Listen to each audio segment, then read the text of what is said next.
بسم اللہ الرحمن الرحیم۔ السلام علیکم۔ میں نے اپنی زندگی میں بہت سے کیس حل کیے تھے، لیکن یہ واحد ایسا کیس تھا جس کی کہانی جاننے کے بعد میں خود بھی الجھ کر رہ گئی۔ وہ ایک عام سا دن تھا جب میں اپنے دفتر میں بیٹھی اپنے روزمرہ کے معاملات کو نمٹا رہی تھی کہ اسسٹنٹ آ کر کہنے لگی، وکیل صاحبہ آپ سے ملنے کوئی عورت آئی ہے، ابھی بھیج دوں؟ میں نے گھڑی دیکھی تو کافی دیر ہو چکی تھی، میرے گھر جانے کا وقت ہو گیا تھا۔ میں نے اسسٹنٹ کو کہا کہ اس عورت کو کہو کہ کل آ جائے، ابھی تو میں گھر جا رہی ہوں۔ وہ چلی گئی۔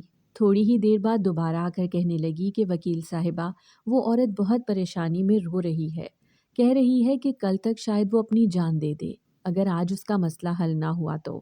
یہ سن کر میں کافی پریشان ہو گئی اور مجھے لگا کہ مجھے اس عورت کو اندر بلا کر اس کی ساری بات سن لینی چاہیے، یہ نہ ہو کہ میری وجہ سے وہ کوئی اپنا نقصان کر لے۔ اس لیے میں نے اپنی اسسٹنٹ کو کہا کہ اس عورت کو اندر بھیج دے۔ 5 منٹ بعد جو عورت اندر داخل ہوئی وہ دیکھنے میں ایک پڑھی لکھی اور مہذب عورت لگ رہی تھی، لیکن اس کی آنکھوں میں اداسی اور پریشانی صاف نظر آ رہی تھی۔ میں نے اسے بیٹھنے کا اشارہ کیا۔ وہ کہنے لگی، میں بہت آس اور امید لے کر آپ کے پاس آئی ہوں۔ میری ایک دوست نے مجھے آپ کے بارے میں بتایا ہے کہ آپ عورتوں کے حقوق کے لیے کام کرتی ہیں اور ان کے مسئلے حل کرتی ہیں۔ بس میں بھی آپ کے پاس امید لے کر آئی ہوں۔ اب آپ ہی ہیں جو میرا گھر اور میری عزت بچا سکتی ہیں، ورنہ میں اپنی جان دے دوں گی۔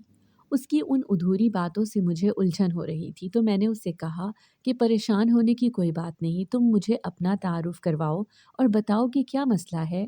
اکثر میرے پاس عورتیں آتی تھیں جن کے مسائل میں حل کر دیتی تھی کیونکہ میں عورتوں کے حقوق کی تنظیم چلا رہی تھی، لیکن اس عورت کی کہانی سننے کے بعد میں خود ہی شش و پنج میں مبتلا ہو گئی کہ آخر مجھے اس کیس کو ہاتھ میں لینا بھی چاہیے یا نہیں، کیا سچ ہے کیا جھوٹ، میں کچھ بھی فیصلہ نہیں کر پا رہی تھی۔ اس عورت کی کہانی اسی کی زبانی آپ بھی سنیے۔ میرا نام صبا ہے، میں اپنے والدین کی تیسری بیٹی ہوں۔ مجھ سے بڑی 2 بہنیں ہیں اور مجھ سے چھوٹے 2 بھائی۔ ہم سب بہن بھائیوں کو ہمارے ماں باپ نے بہت لاڈ پیار کے ساتھ پالا اور نہایت اچھی تعلیم و تربیت بھی دی۔ تعلیم مکمل ہوتے ہی میرے والدین نے میری دونوں بڑی بہنوں کی شادی کر دی۔ میرا شروع سے ہی مذہب کی طرف بہت رجحان تھا، اس لیے میں نے انٹر کے بعد مدرسے میں داخلہ لے لیا اور اپنی مزید پڑھائی وہاں سے ہی کی۔ جیسے ہی میری دینی تعلیم مکمل ہوئی تو میرے ماں باپ کو فکر ہوئی کہ اب میری بھی شادی کر دی جائے، کیونکہ ان کے نزدیک لڑکیوں کی شادی میں دیر نہیں ہونی چاہیے۔ مجھے بھی اپنے ماں باپ کے فیصلے پر کوئی اعتراض نہیں تھا، اس لیے میں نے ہاں کر دی۔ ہمارے خاندان میں تو کوئی میرے جوڑ اور برابر کا نہیں تھا، لیکن میرے ماں باپ ایسی سوچ نہیں رکھتے تھے کہ خاندان اور برادری سے باہر رشتہ نہیں کرنا، اس لیے انہوں نے ایک رشتے والی کے توسط سے میرے لیے رشتے تلاش کرنے شروع کر دیے۔ کچھ لوگوں کو میں پسند نہ آتی اور کچھ لوگوں کو میرے گھر والے ناپسند کر دیتے۔ انہی دنوں میرے بھائی نے اپنی شادی کا ذکر چھیڑ دیا۔ وہ اپنی پسند کی لڑکی سے شادی کرنا چاہتا تھا، جبکہ اماں نے بچپن سے ہی اس کا رشتہ ماموں کی بیٹی سے طے کیا ہوا تھا، مگر وہ بضد تھا کہ شادی کرے گا تو اپنی مرضی سے، ورنہ وہ اس لڑکی کو بھگا کر کہیں دور لے جائے گا۔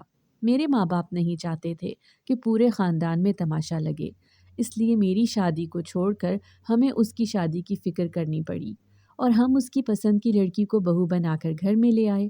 بھابھی کا مزاج تو ہم سب گھر والوں میں سے کوئی بھی سمجھ نہیں پا رہا تھا۔ کبھی اس کا رویہ بہت اچھا ہو جاتا اور کبھی ایسا کہ جیسے وہ ہم میں سے کسی کو جانتی ہی نہیں۔ ہم بھی آہستہ آہستہ اس کے دھوپ چھاؤں جیسے مزاج کے عادی ہونے لگے۔ ان کی شادی کو کچھ عرصہ گزر گیا تو ایک دفعہ پھر سے میرے گھر والوں کو میری شادی کا خیال آیا اور رشتے تلاش کیے جانے لگے۔ اماں بھی ان دنوں بہت بیمار ہو گئی تھیں اور میں نہیں چاہتی تھی کہ ان کو یوں بیمار چھوڑ کر شادی کروں، لیکن وہ چاہتی تھیں کہ ان کی زندگی میں میری شادی ہو جائے۔ پھر ایک رشتہ آیا تو نہ چاہتے ہوئے بھی میرے ماں باپ کو ہاں کرنی پڑی، کیونکہ وہ نہیں چاہتے تھے کہ میری شادی کسی جوائنٹ فیملی میں ہو، مگر بھابھی کیونکہ مجھ سے جان چھڑانا چاہتی تھی، اسی لیے اس نے ان لوگوں کو اپنی طرف سے ہی شادی کے لیے ہاں کر دی اور پورے خاندان میں بھی یہ مشہور کر دیا کہ میری منگنی ہو گئی ہے۔ اب اگر انکار ہو جاتا تو میری ہی بدنامی ہوتی، اس لیے میرے ماں باپ نے بھی اس فیصلے کو تسلیم کر لیا کہ شاید میرے نصیب ادھر ہی لکھے تھے۔ میں ایک جوائنٹ فیملی سسٹم میں بیاہ کر گئی تھی۔ جس گھر میں میری شادی ہوئی تھی وہاں سب مل جل کر رہتے ہیں۔ یہ 3 منزلہ گھر تھا جہاں 3 کے بجائے 5 فیملیز رہتی تھی۔ میری ساس کے 5 بیٹے تھے، جن میں سے 3 تو شادی شدہ تھے اور ایک کی بھی جلد شادی ہونے والی تھی۔ اس کے علاوہ میری ایک نند بھی شادی شدہ تھی، لیکن وہ بھی ہم لوگوں کے ساتھ ہی رہتی تھی۔ اکثر اوقات دوسری نند بھی آئی رہتی تھی، تو گھر میں ہر وقت ایک ہنگامہ رہتا تھا۔ قصہ کچھ یوں ہے کہ میری شادی کو یہ 4تھا سال ہے اور میں تیسری بار حمل سے ہو رہی ہوں۔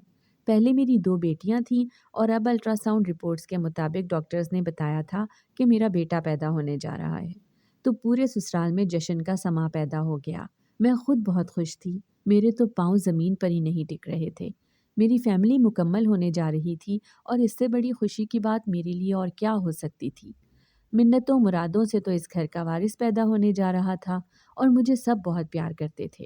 انہی دنوں جب مجھے بیٹے کی پیدائش کی خبر ملی تو ایک دن میرے موبائل پر ایک عجیب و غریب میسج آیا، جسے میں نے اتنا ضروری نہ سمجھا اور اگنور کر دیا۔ وہ میسج کچھ یوں تھا کہ ایک بار اپنے شوہر کی رپورٹس تو کروا کر دیکھو، تمہیں سب پتہ چل جائے گا۔ جب میں نے یہ میسج پڑھا تو میں پہلے چونک گئی کہ یہ کون ہو سکتا ہے، لیکن پھر میں نے نظر انداز کر دیا کہ اس طرح کے فراڈ اور اسکیم کے میسیجز تو کسی کو بھی جا سکتے ہیں، تو مجھے پریشان ہونے کی ضرورت نہیں ہے۔ لیکن کچھ دنوں کے وقفے کے بعد پھر سے کسی اور نمبر سے میسج آیا کہ مجھے تمہارے بارے میں مکمل معلومات ہیں کہ تم اب ایک بیٹے کی ماں بننے جا رہی ہو اور تمہاری پہلے سے ہی 2 بیٹیاں ہیں، لیکن کیا تم نہیں جاننا چاہتی کہ ان بچوں کا باپ کون ہے؟ جب یہ میسج مجھے موصول ہوا تو ایک بار تو میرے قدموں تلے سے زمین ہی نکل گئی کہ یہ کون ہے اور یہ کس قسم کا میسج ہے؟ بھلا یہ میسج مجھے ہی کیوں کیا گیا ہے؟ میں ایسی عورت تو نہیں تھی جو اپنے شوہر کے علاوہ کسی غیر مرد سے تعلق رکھتی۔ میں ایک نیک اور پاک باز عورت تھی۔ پھر یہ کون تھا جس نے مجھے اتنا گھٹیا میسج بھیجا؟ میں نے اس میسج کو بھی نظر انداز کر دیا، مگر تھوڑے دنوں کے بعد ایک اور میسج موصول ہوا کہ تمہارا شوہر بانجھ ہے اور یہ بچے اس کے نہیں ہیں۔ اگر تمہیں یقین نہیں آ رہا تو رپورٹس کروا کر دیکھ لو۔ میں ہرگز بھی اس معاملے میں نہیں پڑنا چاہتی تھی، لیکن یہ کون تھا کہ جسے ہمارے گھر کی ہر ایک بات کے بارے میں خبر تھی؟ جتنی بار بھی انجان نمبر سے میسیجز آئے اتنی بار ہی میں نے ان نمبرز کو بلاک کیا، لیکن آہستہ آہستہ میرے دل میں بھی شک پیدا ہونے لگا اور میں نے سوچا کہ میں ایک بار ٹیسٹ کروا ہی لیتی ہوں، کیا ہو جائے گا؟ کم سے کم میری تسلی تو ہو جائے گی اور میں اپنی نظروں میں تو سرخرو ہو جاؤں گی۔ میں نے ایک دن اپنے شوہر کو بہانے سے کہا کہ میرے ساتھ ہسپتال چلیں، ڈاکٹر نے آپ کا بلڈ ٹیسٹ کرنا ہے۔ میرا شوہر کچھ حیران ہوا اور مجھے مشکوک انداز میں پوچھنے لگا کہ میرے ٹیسٹ کی کیا ضرورت ہے، لیکن میں نے اسے کسی طرح سے مطمئن کر ہی لیا کہ ڈاکٹر نے ہی کہا ہے، تو وہ میرے ساتھ جانے پر رضامند ہو گیا۔ میں جس ڈاکٹر کے پاس گئی تھی اسے میں نے پہلے سے ہی بتا دیا تھا کہ میں چاہتی ہوں کہ میرے ہونے والے بچے اور میرے شوہر کا DNA ٹیسٹ کروایا جائے تاکہ مجھے پتہ چلے کہ اس کا باپ وہ ہے بھی یا نہیں۔ یہ بھی شکر تھا کہ وہ ڈاکٹر میری دوست ہی تھی، اس لیے مجھے اس پر کسی قسم کا کوئی شک نہیں تھا کہ وہ میرے بارے میں یہ سچ کسی اور کو نہ بتا دے۔ میں اور وہ برسوں سے دوست تھے اور اس نے مجھے اس راز کو راز رکھنے کی مکمل یقین دہانی کروائی تھی، اس لیے مجھے کوئی فکر نہیں تھی۔ میں نے پورے اعتماد سے یہ ٹیسٹ کروائے تھے اور میں جانتی تھی کہ ایسا ویسا کچھ نہیں ہوگا۔ وہ جو کوئی بھی تھا اس کا مقصد صرف مجھے ذہنی طور پر پریشان کرنا ہی ہوگا۔ لیکن جب رپورٹس ملی تو میرے ہوش و حواس ہی اڑ گئے اور مجھے ایسا لگا جیسے میرے قدموں تلے سے زمین نکل گئی۔ ان رپورٹس کے مطابق تو میرا شوہر بانجھ تھا، وہ اولاد پیدا کرنے کی صلاحیت ہی نہیں رکھتا تھا۔ میں تو اپنی دوست کے سامنے بھی چور بن گئی، وہ بھی مجھے عجیب نظروں سے دیکھ رہی تھی، ایسے کہ جیسے ایک شریف عورت نہیں بلکہ کوئی طوائف ہوں۔ میرا تو وہ حال تھا کہ کاٹو تو بدن میں لہو نہیں۔ میں سوچ بھی نہیں سکتی تھی کہ ایسا کچھ مجھے جاننے کو ملے گا۔ یہ کیسے ممکن ہو سکتا تھا کہ میرا شوہر بانجھ ہو اور میں تو اس سے بچے کو جنم دینے جا رہی ہوں؟ مجھے پہلے تو خبر ہی نہیں ہوئی تھی، اور جب بھی اگر پتہ چلا تو وہ بھی کسی رانگ نمبر کے میسیجز کرنے پر۔ میری تو دنیا ہی اندھیر ہو گئی تھی۔ میں نے اپنی اس ڈاکٹر دوست کے علاوہ بھی 2-3 اور ڈاکٹر سے بھی رپورٹس کروائیں، اور جب بھی رپورٹس ملی یہی پتہ چلا کہ وہ دونوں بچے اور یہ تیسرا بچہ میرے شوہر کا نہیں ہے۔ اس بات پر یقین کرنا بہت کٹھن تھا اور مجھے بالکل کچھ بھی سمجھ نہیں آ رہا تھا کہ یہ کیسے ہو سکتا ہے۔ کچھ دنوں بعد پھر سے میرے فون پر انجان نمبر سے میسج آیا کہ اگر اپنی عزت بچانا چاہتی ہو تو ہمیں 5 لاکھ روپیہ دے دو، ورنہ تمہارا سچ تمہارے شوہر کو بتا دیا جائے گا۔ میں یہ میسج پڑھ کر بری طرح سے پریشان ہو گئی تھی۔ میرے ہاتھ پاؤں پھولنے لگے کیونکہ یہ میسج تیسری بار آیا تھا۔ پہلے 2 بار تو میں اگنور کر چکی تھی اور وہ نمبرز بھی بلاک کر دیے تھے، لیکن آج پھر ایک اور نمبر سے ایک میسج آیا تھا اور ساتھ میں دھمکی بھی دی گئی تھی کہ اگر میں نے اس نمبر کو بھی بلاک کیا اور میسج کو اگنور کیا تو پھر وہ جو کوئی بھی ہے میرے ساتھ اچھا نہیں کرے گا۔ ابھی میں پریشان ہو ہی رہی تھی کہ میرا شوہر کمرے میں داخل ہوا اور میرے چہرے پر اڑتی ہوائیاں دیکھ کر وہ پریشان ہو گیا اور پوچھنے لگا کہ خیر تو ہے، تمہاری رنگت کیوں فق ہو رہی ہے؟ تمہاری طبیعت تو ٹھیک ہے نا؟ ڈاکٹر کے پاس چلیں؟ اسے اپنے لیے اتنی فکر کرتے دیکھ کر میں مزید پریشان ہو گئی کہ ابھی تو یہ میری اتنی فکر کر رہا ہے، اتنی چاہت سے پیش آ رہا ہے، اور جب اسے میری سچائی کے بارے میں پتہ چلے گا تو نہ جانے اس کا رد عمل کیا ہوگا۔ میں نے اپنے شوہر کو تسلی دی کہ میں پریشان نہیں ہوں، پریگننسی میں تو ایسا اکثر ہو جاتا ہے، دل گھبراتا ہے، آپ فکر نہیں کریں، لیکن وہ میرے منع کرنے کے باوجود میرے لیے بازار سے پھل لانے چلا گیا۔ یہ میرے لیے بڑی پریشان کن صورتحال تھی کہ اب میں کیا کروں؟ یہ 5 لاکھ روپے تو جیسے تیسے کر ہی لوں، مگر سب سے بڑی بات تو یہ تھی کہ وہ راز جو اس گھر میں صرف میں ہی جانتی تھی، وہ کسی اور کو کیسے پتہ چلا؟ کیا اس گھر میں ہی کوئی ہے جو مجھے اس طرح بلیک میل کر رہا ہے، یا پھر وہ کوئی باہر کا آدمی ہے؟ مجھے جیسے بھی کر کے یہ ہر صورت معلوم کر کے ہی رہنا تھا، کیونکہ میں ہرگز بھی اس کے ہاتھوں یوں خار نہیں ہونا چاہتی تھی۔ اس کا کیا بھروسہ کہ وہ اتنے پیسے لینے کے بعد دوبارہ سے مجھے تنگ نہ کرے؟ اور یہ راز بھی تو ایسا تھا کہ اگر کسی کے سامنے کھل جاتا تو میں تو کسی کو منہ دکھانے کے قابل نہ رہتی۔ اگرچہ اس سب میں میری کوئی غلطی نہیں تھی، میں پاک باز تھی، لیکن پھر بھی میں جانتی تھی کہ کوئی بھی مجھ پر یقین نہیں کرے گا، اور جس طرح کی صورتحال تھی میں خود بھی اگر کسی کے منہ سے ایسی بات سنتی تو اس پر یقین نہ کرتی۔ تو اب جب کہ یہ سب میرے ساتھ ہو رہا تھا تو میں فکر مند تھی کہ میں اب کیا کروں گی۔ میں یہ پریشانی کسی سے بھی شیئر نہیں کر سکتی تھی کیونکہ اس میں میری عزت خراب ہونے کا اندیشہ تھا۔ میں اپنی کسی بہن یا ماں سے بھی یہ بات نہیں کر سکتی تھی، وہ بھی مجھے ہی قصوروار سمجھتی اور میری عزت الگ خراب ہوتی۔ میں نے اپنی ایک دوست سے مشورہ کیا کہ مجھے کیا کرنا چاہیے۔ اگر تو میرے شوہر کو پتہ چلے گا تو وہ تو شاید مجھے جان سے ہی مار دے، اور میرے گھر والے اور سسرال والے، ان کی نظروں میں تو میں اپنا مقام ہی کھو دوں گی۔ میں کیسے پتہ چلاؤں کہ میرے ساتھ ہوا کیا ہے؟ میری اسی دوست نے مجھے آپ کے پاس آنے کا مشورہ دیا، اسی لیے میں آپ کے پاس بڑی امید لے کر آئی ہوں۔ اس عورت کی کہانی نہایت دلچسپ تھی، اور میں یہ سوچ رہی تھی کہ ایسا کیسے ہو سکتا ہے کہ ایک عورت کو خبر ہی نہ ہو کہ اس کے بچوں کا باپ کون ہے۔ یا تو اس عورت کے ساتھ کوئی بہت بڑی سازش رچائی جا رہی تھی، یا وہ خود ہی گنہگار تھی۔ لیکن پھر میں نے سوچا کہ اگر اس میں کوئی عیب ہوتا اور وہ خود قصوروار ہوتی تو میرے پاس اس مسئلے کے حل کے لیے کیوں آتی؟ اس وقت تو میرے ذہن میں کچھ بھی نہیں آ رہا تھا کہ اس مسئلے کا میں اسے کیا حل بتاؤں۔ بہرحال میں نے اسے تسلی دی اور کہا کہ آپ فکر نہ کریں، ہر مسئلے کا کوئی نہ کوئی حل ہوتا ہے، اس کا بھی نکل آئے گا۔ آپ پریشان نہ ہوں اور گھر جائیں، کسی کو کچھ بھی بتانے کی ضرورت نہیں۔ اسے تو تسلی دے کر میں نے گھر بھیج دیا، لیکن خود میں الجھ گئی کہ آخر اس سب میں کیسے اس کی مدد کر سکتی ہوں۔ صبا کی کہانی جان کر میری اسسٹنٹ بھی دنگ رہ گئی، تو وہ بھی مجھ سے یہی پوچھ رہی تھی کہ آپ کیسے معلوم کریں گی کہ اس کے بچوں کا باپ کون ہے؟ میں نے اسے کہا کہ کچھ نہ کچھ تو ضرور کرنا ہوگا۔ مجھے اس عورت کی باتوں میں سچائی محسوس ہو رہی تھی۔ اگر وہ گنہگار ہوتی تو ہمارے پاس مدد کے لیے نہیں آتی۔ ہمیں کچھ بھی کر کے اس کا ساتھ دینا ہی ہوگا۔ میں سب سے پہلے تو اس کے سسرال والوں سے ملنا چاہتی تھی تاکہ سب کے بارے میں اندازہ کر سکوں کہ کون کس طبیعت کا ہے۔ اس لیے میں نے صبا کو فون کر کے کہا کہ وہ مجھے اپنے ساتھ اپنے گھر میں لے کر جائے اور سب کو یہی کہے کہ میں اس کی دوست ہوں۔ اس نے یہی کیا۔ میں اس کے ساتھ اس کے گھر گئی، اس کے شوہر سے بھی ملاقات ہوئی اور باقی سسرال والوں سے بھی، اور بظاہر تو مجھے سب کچھ ٹھیک ہی لگا۔ وہ لوگ بھی اچھے اور شریف النفس ہی تھے۔ جس طرح روایتی سسرال والے تیز ترار اور چالاک ہوتے ہیں، مجھے ایسا کچھ بھی اس کے سسرال والوں میں محسوس نہیں ہوا۔ میں یہ سوچ رہی تھی کہ اگر یہ بچے صبا کے شوہر کے نہیں ہیں تو اس کا صاف مطلب تو یہی ہوا کہ کسی نے اس کے ساتھ غلط کیا ہے۔ لیکن ایسا کیسے ہو سکتا تھا کہ پہلا بچہ، پھر دوسرا اور اب تیسرا بھی کسی کے غلط کرنے کے نتیجے میں ہی پیدا ہوا ہو؟ ظاہر ہے ایک عورت کے کمرے میں اس کے شوہر کے علاوہ تو کوئی غیر مرد نہیں آ سکتا، اور اگر تیسرا فریق ایک کمرے میں آ رہا ہے تو یا تو بیوی کی رضامندی سے یا پھر شوہر کی وجہ سے۔